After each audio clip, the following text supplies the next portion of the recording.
right, we want to welcome everyone here. We're back with Veterans in Politics International. We're here for the endorsement interviews for Nevada State Governor.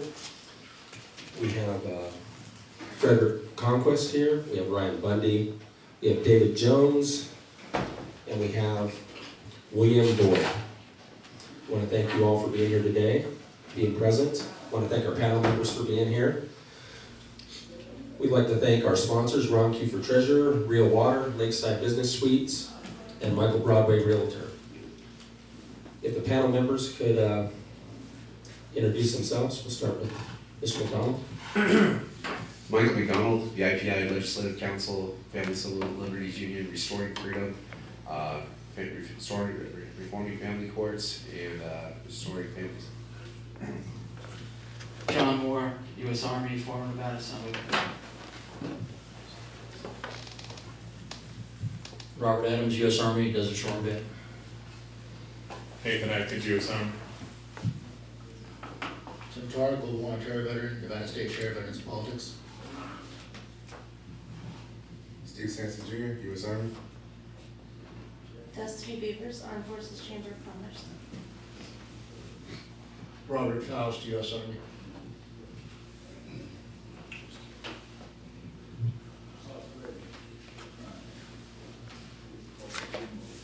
All right, we want to thank everyone for being here. Thank our panel members. Thank you all for your service.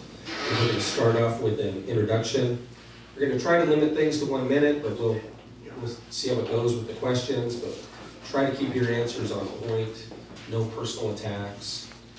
And everybody's been doing well with that today. So we'll start with Mr. Boyd on this side. Please introduce yourself. Hi, my name is William Boyd.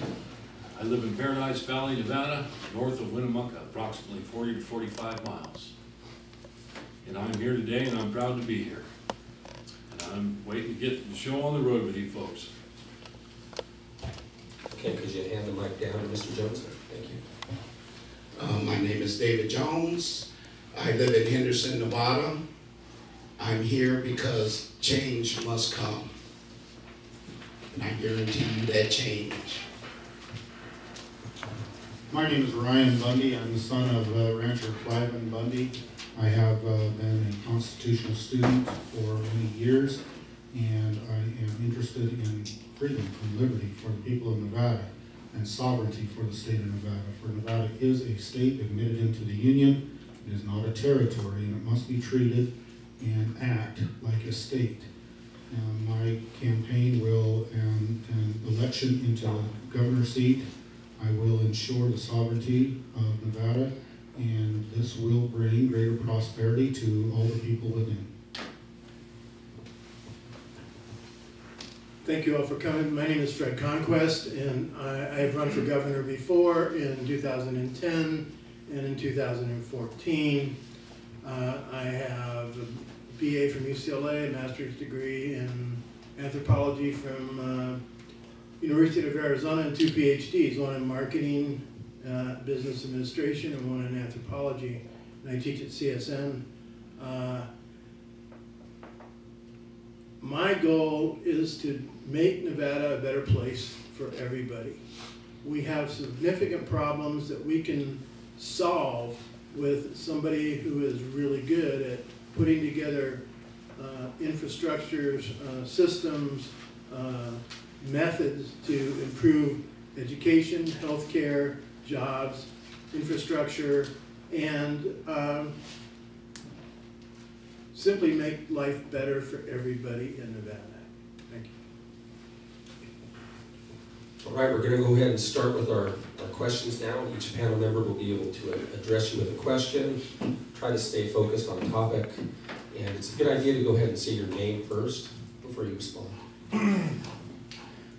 Hi, Michael McDonald, for the record. My question is in regards to family and criminal law reform. If elected as governor, would you, as being as part of the executive branch, would you hold judicial officers accountable? Would you go and reprieve people for getting thrown in jail for frivolous reasons? We've got 25% of the world's prison population, yet we're the land of the free. So there's something wrong with that.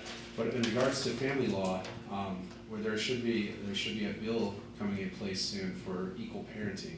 Do you guys support that and for criminal justice reform? Well, I support criminal justice reform. I think what we see today in Nevada is people are simply becoming judges because they need a job. And one of our problems is that the state constitution limits some of the things that the governor or legislature can do relative to the judicial system, but I'm for a complete overhaul, if you will, or at least finding out where all the money went, because it seems to me that all they're doing is collecting fines from people who can't pay to perpetuate their own jobs. And I support equal family rights for men and women. Ryan Bundy for the record, and yes, I'm very much in favor of a reform of the criminal justice system. I just, a few months ago, was released from 2 years of unjust incarceration, where I experienced the atrocities that are going on firsthand and witnessed the human trafficking and slave trade, as I could describe it. I can see that there is a great need that the system needs to move away from penal system to a system of reparation. I could go on and speak for that for an hour or so. I know my answers must be limited to a minute. I also see a need and for justice in the family issues.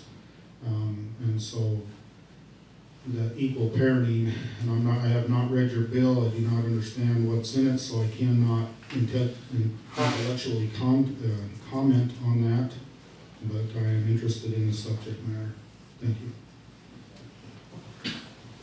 David Jones. First off, dealing with family court, we've allowed policies and statutes to dictate unalienable God-granted rights. The state didn't give you a right to procreate. It never can. But we have sat here and allowed judges to not uphold their oath of office. Sitting here making pecuniary interest in everything that goes on. We've made it into a multi-billion-dollar a year business, not caring about families. I commend you on a bill, but there's never supposed to have ever been a bill for something that God granted you, period. Every human being, if they procreate offspring, they have the right to raise and rear their children, not under what the state says, but under what the parents feel in their heart is best for their offspring. And as governor, I am the only candidate that will go in. Judges will be held accountable. But you need to get rid of the criminals in Carson City that are writing these policies and these statutes, because they are unjust, they are unequal, they are biased, they are prejudiced, and they go against the laws that every human being has been granted from their heavenly Father. I don't care if you call him God, Allah, Yahweh, Yeshua, Jehovah, whatever name you profess by your lips. As governor, I'm going to make sure you will keep that right. And the state won't get involved unless the 3 elements of a crime have been committed by one of the offspring's procreators. Thank you. My name is William Boyd, and I believe if you are found guilty, note I say guilty of a crime, you should serve your time. My parents have been married somewhere, I think around 55 years, and they both partook in my upbringing. And I think, yes, both parents should be and responsible for the upbringing of their children, without a doubt. Thank you. All right, thank you. Mr. Moore? Thank you all for being here. As governor, what do you see as the most pressing threat to our state, to our, the betterment, the welfare of our state.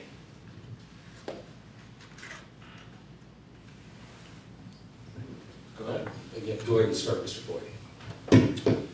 Well, one thing that bothers me is this program we have for, about Yucca Mountain. I love water, fresh water. My livestock loves fresh water. And I don't think we should partake in this program of allowing other states to dump their garbage in Yucca Mountain. I think it's wrong. And that's one thing I'm going to hammer on. Thank you. David Jones, the most pressing thing to our state, greed. Corporate greed. That's the main issue. We are ranked 50th in education. Our health care sucks. Our infrastructure sucks. It's time now that someone has to come. I can't do it. I need you, my brother and sister Nevadans. I need you guys. Once again, stop letting corporations, and I'm not trying to get personal about it, but I don't really worry about what others are talking about. I worry about what's hurting everyday hard-working Nevadans. I don't really worry about the Adelsons or those in the Sands Corporation or the MGM. See, they've been blessed. They are very well financially off. But I'm talking about the hard-working Nevadan that's got to worry about how am I going to pay for daycare this week? How am I going to pay my mortgage, my rent, my car note, my insurance? And we've been blessed in this state to have the resources to eliminate a lot of these issues. But it's going to take courage, it's going to take dedication, and it's going to take all of us working together to solve them. Once we get rid of the corporate greed and we act on humanity again. Because humanity is not a socialist program. It's something that's our duty to each and every last one of our brothers and sisters. Thank you. Ryan Bundy. I believe that the first and foremost responsibility and pressing need is, again, the identity of the state of Nevada, Nevada State. That Nevada needs to be known to know that they are a sovereign state. That the land and the resources within its boundaries belong to the people of the state of Nevada, not to the federal government, not to the general populace of the Union of States, but to the people of Nevada State. That all wealth derives from the land. Everything we have, the food you eat, the clothes you wear, the car you drive, the computer you communicate and do business on, all things, all wealth derives from the land and the resources. The land and the resources were given to man by God at the creation, not to governments. The land and the resources belong to we, the people of Nevada. And we need to be able to have these resources so that we can utilize them for our benefit. And the rights that are created upon it to use the land and the resources are created by preemptive use, beneficial use, and state law protects those rights. My family, we have cattle ranch, we have water rights, we have grazing rights. Those are only some of the few of the many rights that are available upon the lands in Nevada. But these lands are being held hostage by the federal government unconstitutionally. And I believe that's the most pressing matter. And I do have an answer for the second most pressing issue. I'll answer that if it's asked. Fred Conquest. There are 3 million people in Nevada, more or less, and half of the budget is spent on the Clark County School District. And Nevada's education, we're last in the state and pretty close to last in the world. I think for the state to benefit in the long term, we have to dramatically improve the education system, which means paying teachers more money, which means paying administrators less money. And we need to deal with the rural segments of the population who have been shortchanged dramatically over the last decade or so. And as governor, I will reorganize the Clark County School District and add funding to rural education so that they can upgrade their education systems in the rural counties to much more modern technology. And it's doable, and it won't cost us any more money than we're already spending. Hi, Robert Adams once again. And I just want to thank all you gentlemen for being here today. And my question is do you think we need more of the federal government involved in the affairs of the state of Nevada or less of the federal government involved in the affairs of the state of Nevada? I think we need way less. Okay, every time they want to give us something, they take something away. Or they put hoops to jump through that only certain people can benefit. For example, Apple Corporation has $300 billion in cash. Warren Buffett's companies have $84 billion in cash. There's money everywhere. And one of my goals as governor would be to get these people to invest in Nevada. And essentially take the place of federal money as much as we can without the strings attached that the feds put on all of the dollars they bring us. Ryan Bundy here once again. Of course, the answer to that question is less. Much, much less. Our founding fathers arranged a system of government that the central government, the federal government, had certain enumerated duties and powers given it. And our 10th Amendment makes it clear that if a power or duty was not specifically given to it, then it is retained to the state or to the people respectively. The federal government is now involved with numerous things that are beyond the scope and parameters of the Constitution for the United States. Without the Constitution, the federal government would not exist. Without the Constitution, the federal government would have no authority. The Constitution is what creates and grants authority and assigns duties to the federal government. It also limits the federal government from doing anything that it was not specifically instructed to do. It has grown far beyond the parameters that our founding fathers intended for it.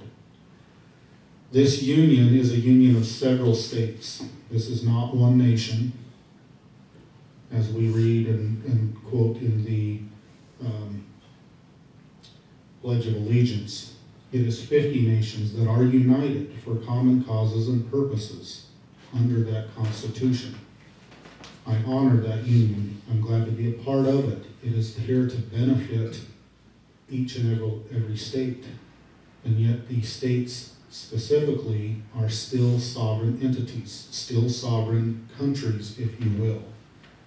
And they need to be recognized as such. The federal government has overstepped its bounds, and it is time to rein it in back to a proper form of government for which our founding fathers established. And our states are to hold the federal government responsible for that. That is part of the duty of the government of the state. The duty of government on all levels, the only legitimate duty is to protect the lives, liberty, and property of the people for which they're constituted to. And if atrocities by the federal government are encroaching upon those freedoms and liberties, then it's time to rein it in. David Jones. Good question, sir. Mr. Adams. We're going to go and look for leadership where there is no leadership. So, of course, the answer is no. Because there's no leadership. There's no true leadership. That's why I'm running for governor. Nevada will be its own leader. We're not going to be a follower anymore. We will become a leader. We will lead in education, healthcare, infrastructure. We will do the right thing. And all it takes is proper management. He's correct. Clark County schools, and I work for the schools. Something's wrong when tens of millions of dollars disappear and the shareholders don't get an answer from the Board of Trustees, from the superintendent. As governor, if need be, I'm giving Clark County 1 year to get it together. If not, I will look into what it will take to put them in receivership. We cannot continue to deny our youth a proper, strong education. And I'm not worrying about the federal government doing it, because I have a Secretary of State that does not know anything about public schools, period. We'll do it ourselves. We're Nevadans. We're not going to go begging for anything. We would use our own resources from within ourselves. And we'll show this country and the world, Nevada first. But we will share that knowledge with those who wish to have it. Thank you. Yes, William Boyd here. Frankly, I don't care either way. I'm a fighter. Nothing has ever been given to me, and I have fought for everything that I possess. And if I have to fight the government in any form or fashion to get the betterment and receive the betterment for the people in the state of Nevada, I'll be coming for you. That's how I was designed and built, and I don't care either way. Thank you very much. Gentleman Nathan Atkins, U.S. Army. So I've got a three-part question here. So as the gentleman stated, there's less than 2.8 million people here in this great state. 71% reside in Clark County and 25% in Washoe. So the other 4% pretty much make up the rest of the state. My three-part question is pretty simple. How are you going to ensure the Southern Nevada, the Clark County tax revenue, right, that gets collected, gets redistributed equitably back to the Southern Nevadans who pay the lion's share of the taxes here, right? How are you going to improve the K-12 education system? And then what specifically are you going to put in place to make sure that the Southern Nevada economy is diversified so we don't continue to have a boom and bust type economic situation here in Southern Nevada? Nathan, can I ask you to just break that down a little bit? It's pretty vague. If you could just pin it down. Just Which part is vague? Well, the whole thing is really vague. So Southern Nevada is 71% of the residents, so the tax dollars collected by this state comes from 71% of the citizens, right? We're not getting that same dollar coming back down from Carson City. How are you going to ensure that the investment in Southern Nevada is adequate to the amount of money that is being sent to the state government? Do you have a further question beyond there? Well, no, the fact of the matter is I was unaware that there was such an imbalance in the scale. Okay, all right. Well, look at the funding of schools and see how much dollars are going to school systems that are smaller, and you can start there. But there's a statistic out there, and plenty of statistics, so I don't want to spout off any of those. Just look into that for me. The second thing is K through 12. It's no mystery that our K through 12 system as a state is deplorable, right? So as governor, how are you going to make us a better school system so K through 12 is better, right? And then thirdly, diversifying the economy. We all know that Southern Nevada, which is predominantly Las Vegas, is a boom and bust type of economy because we're relying on construction and hospitality mostly as our economic engine, right? What type of policies are you going to put in place to bring in businesses that diversify our economy so we have less boom and bust cycle economic situations? Well, for sure, I was unaware of the financial imbalance. Okay. And that would be, for sure, something that I would jump right in the middle of. Fantastic. How come one state's getting more or less than the other, half of the state? That's lunacy from my standpoint. Right. And then the economic. And as far as the economics go, I'm for rebuilding our infrastructure. We're in dire straits on our infrastructure. And, you know, with all the traffic and people trying to get back and forth from and, you know, to and from work, with all the smog they're claiming and all these smog laws that are coming into effect, why should folks be, have incurred expenses forced upon them if their car doesn't meet this particular criteria, you know, the smog laws? No, I'm against it.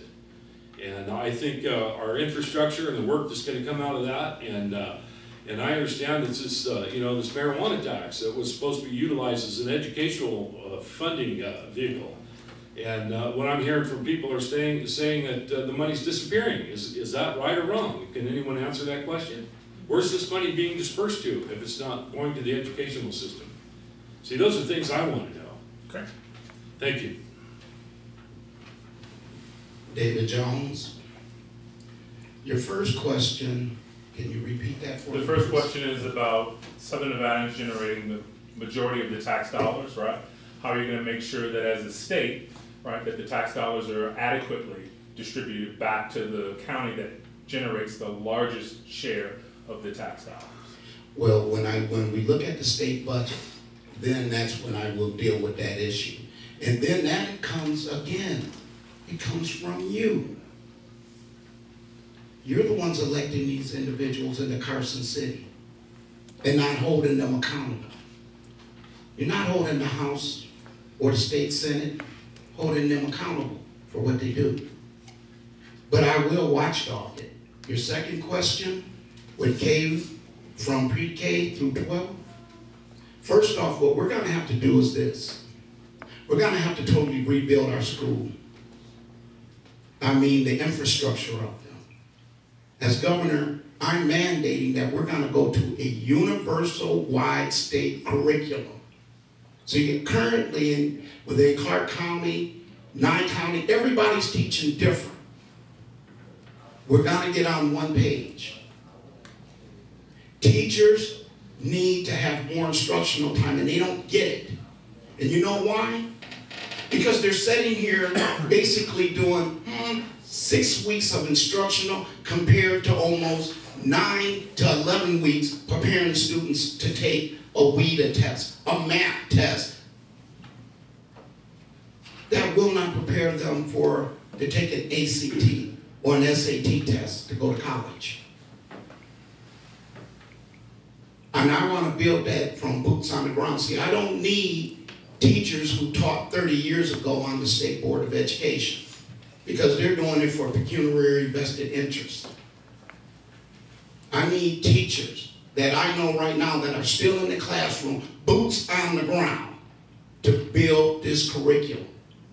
And we will mandate it throughout the state. So Common Core is a 39-year-old failed experiment. It's like I asked you to mix oil and water consistently and thinking you're going to get a different chemical composition from it. That's ludicrous. That's crazy.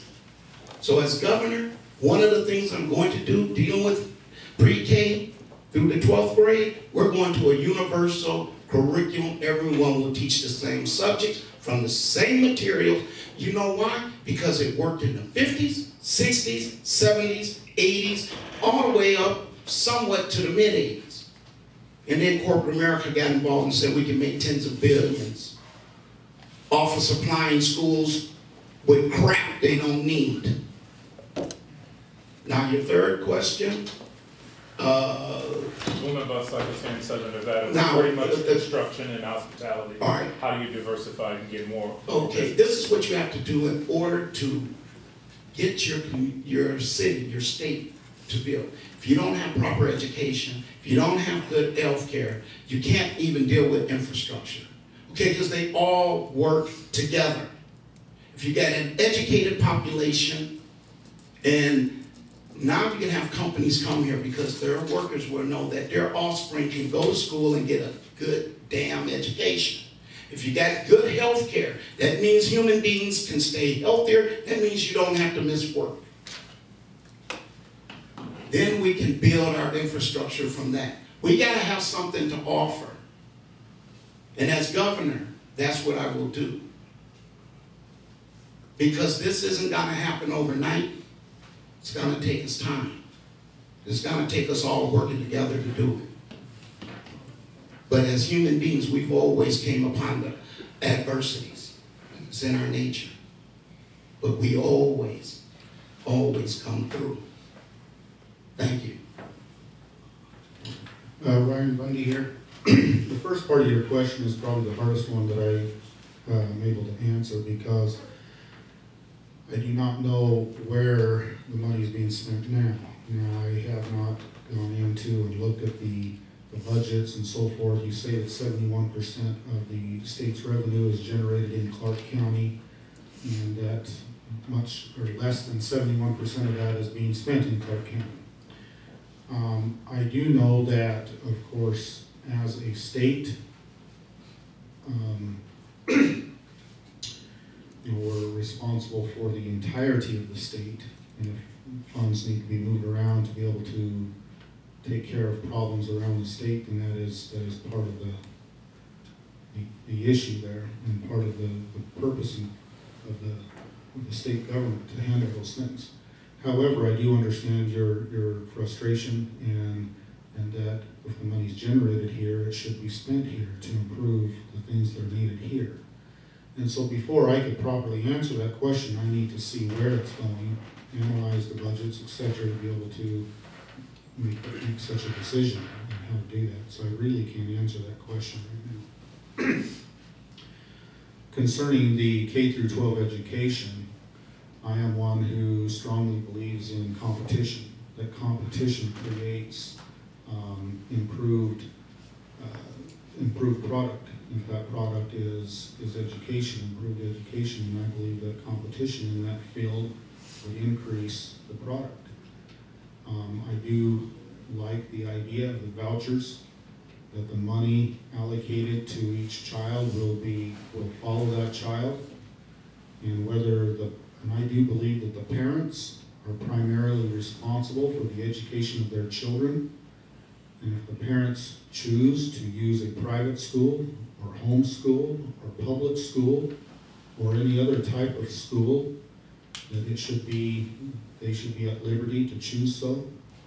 I believe that allowing the public funds to follow the child, that many schools will be created, schools with much more diversity, increased education in perhaps a particular subject matter that a student might be interested in. I would like to see this. I think that our education would greatly increase under such a system. I see now my children are in public school primarily for lack of options. We have some good school, we have some good teachers in Virgin Valley where I'm at. I'm pleased with some of the things I see there, but I still think that there's room for improvement. There's always room for improvement. It doesn't matter where you are or what you're involved with, there's room for improvement. I see that the shop classes and so forth are shut down because of supposed safety concerns. That students aren't being allowed to learn in a lot of ways that they could learn. I want to see all that open up, whether it be in public school again or through the variety of other types of schools. I want to see some of these opportunities come available. So that's how I will improve education. And I do not believe that it should be universal, same curriculum everywhere. Not every student is the same. Some students learn by different means and methods. And some learn better with books, some learn better with hands-on. And again, this is where I think the diversity and competition will increase the education. Your last question, I believe, again, in competition in the free market system. I do not believe that government has the right or the responsibility to permit, license, and otherwise restrict businesses. I want to see a more free market system to reduce restrictions that will create an environment where businesses will want to be here. When businesses come here, when businesses build here, and there's more diversity in types of businesses going on, And then that boom and bust cycle, mainly created by a limited business type, as you mentioned in your question, will then be reduced. So again, I believe in freedom, I believe in liberty, I believe in the free market, I believe that government is not supposed to control and manipulate and mandate everything we do. That the only legitimate purpose for government is to aid the individual in claiming, using, and defending their rights. And these rights of creating and building businesses, from the ideas, from the entrepreneurship that comes in an individual's mind, to aid him in accomplishing that goal rather than to restrict him. And I believe that the restrictions are what's causing part of this problem. So that's my answer to your third part of your question. One of the problems with the disparity between the monies supposedly collected by the government entities in southern Nevada versus the rural communities is the rural communities and Washoe are all part of the state of Nevada. And just because a series of taxes comes from one place doesn't mean we should just give that money back to those people, because there's other people that live in the state too. In Clark County, the city of Las Vegas and the county have significant monies coming in every day to supposedly operate their the business of government. Whereas in other places where the population is limited, they just simply don't have the tax base to do anything about it. But one of my ideas would be to improve the economies in the 17 counties equally as much as possible, because in a rural county, whatever you're going to do, business-wise or government-wise, you're going to have to access goods and services from, say, Clark County or from Washoe. And I think what we need to do is we need to seriously think about how we allocate taxes and what taxes we actually use or need to solve our problems. So it's not just a simple question of we should give Clark County more money or we should take money away from somebody else, but we should make a state where if you wanted to live in Elko, the services provided by the state are the same as the services provided by Clark County, in Clark County, although they would be on a smaller scale. Now what this really means is we have to not increase taxes, but increase business, so that the increased business will generate more taxes. And that's my expertise before I became a professor at CSN, was in doing global marketing programs and setting up businesses funded mostly by Wall Street. Now, as far as the education system in Clark County, the state as a whole. The state as a whole. Okay, we are required by the Constitution of the state of Nevada, every county has to have a school district. Okay, and the school district doesn't fund anything. It takes all its money pretty much from the state. The counties don't kick in all that much.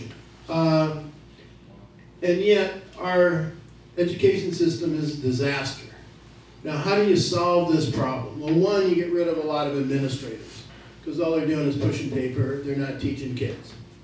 The second one is you go around the world to Singapore, to New Zealand, to Finland, which have by far the best K through 12 education system in the world, and you just borrow the stuff that works and implement it.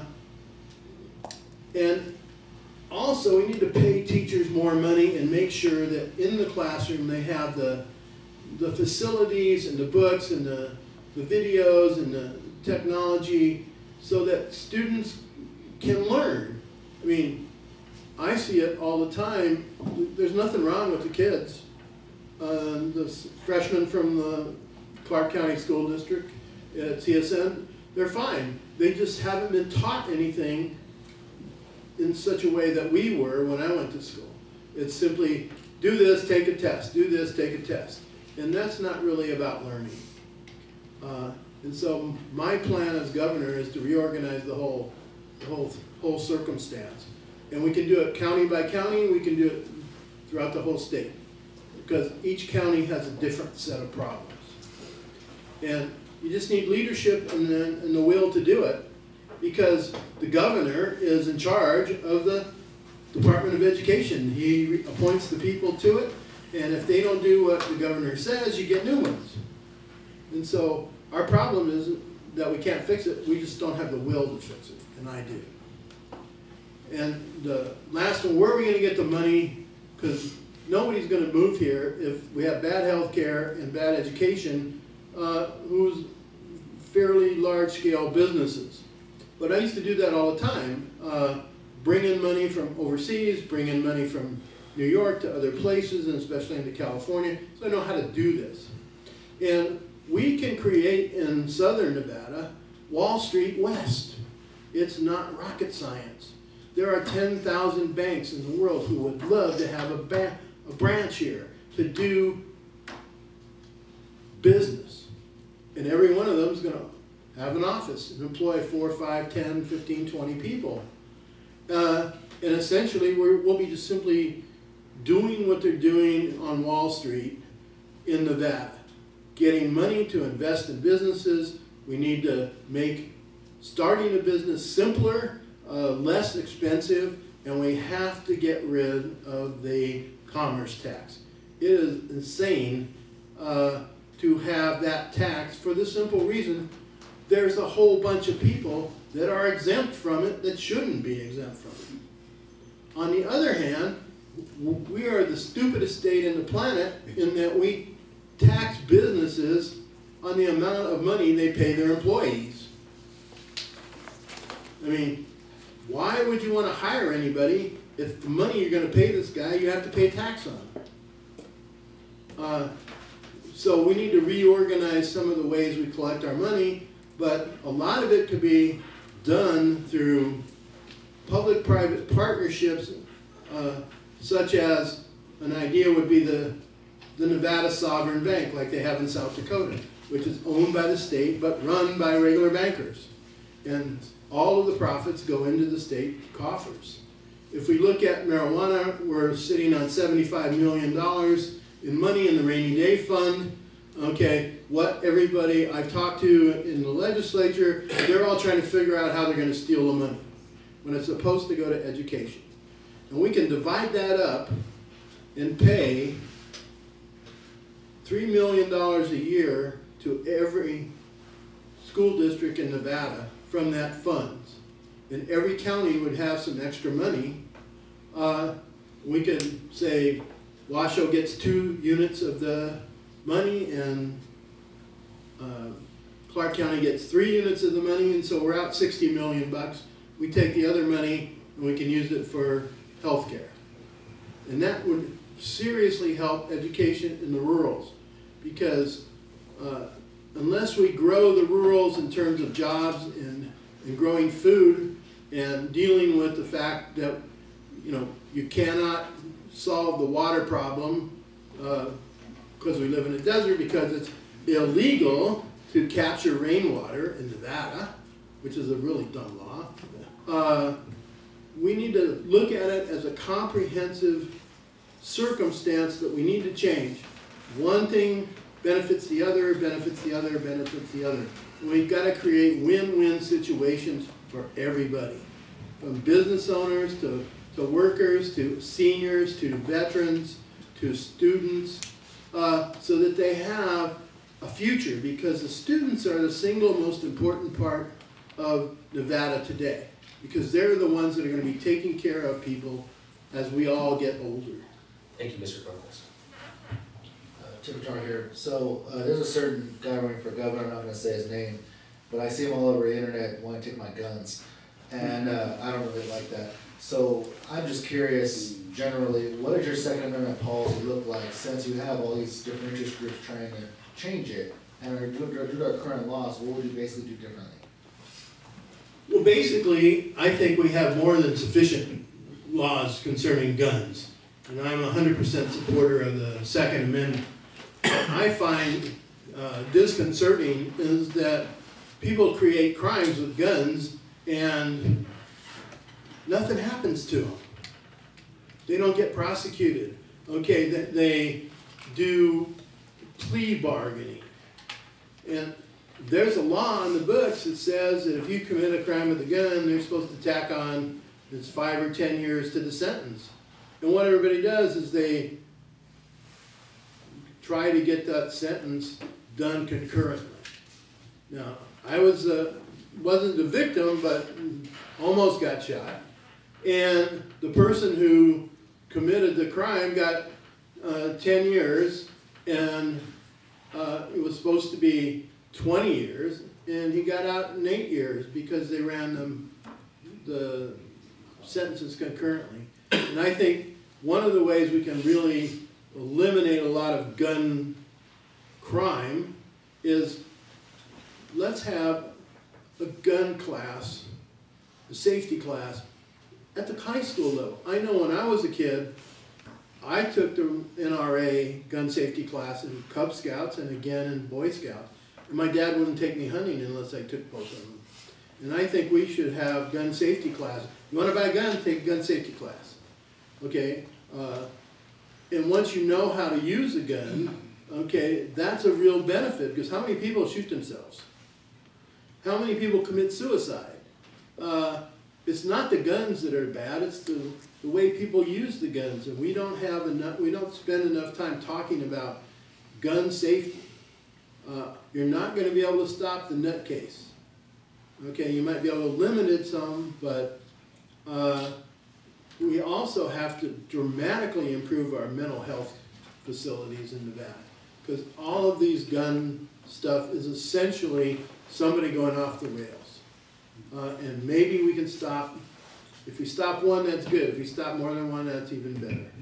And I will work as governor to do that, but there's no way they're going to take away our guns.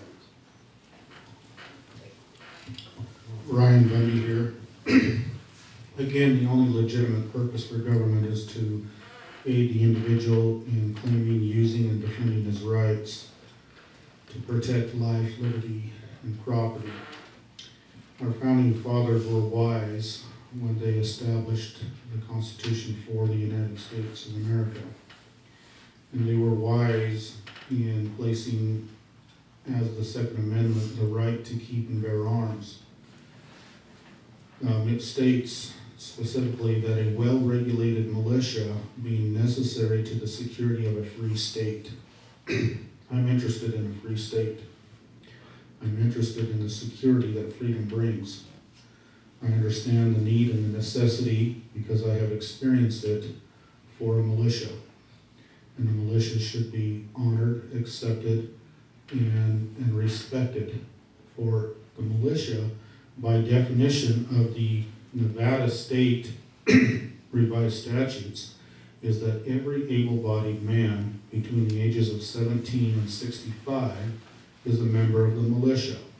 And the militia is broken down into two types. There is the organized militia, which consists of the National Guard, the Naval Reserves, and other organized forces. And then there is the unorganized militia, which includes everybody else, every able-bodied man. So any of you who are between the ages of 17 and 65 in the state of Nevada, you are the militia. Now it also states that the right of the people to keep and to bear arms shall not be infringed. So the question is what is an infringement? If there is a law, rule, code, statute, regulation that is made that inhibits the right of an individual to keep and to bear arms, that is an infringement. That is a violation of our constitutional rights. Now, as governor, if I am elected, It is my duty and responsibility to protect your right.